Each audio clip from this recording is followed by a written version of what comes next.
في رسول الله أسوة حسنة لمن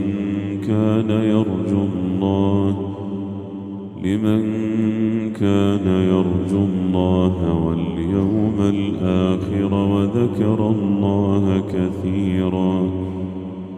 ولما رأى المؤمنون الأحزاب قالوا هذا ما وعدنا الله ورسوله وصدق الله ورسوله وما زادهم إلا إيمانا وتسليما. من المؤمنين رجال صدقوا ما عاهدوا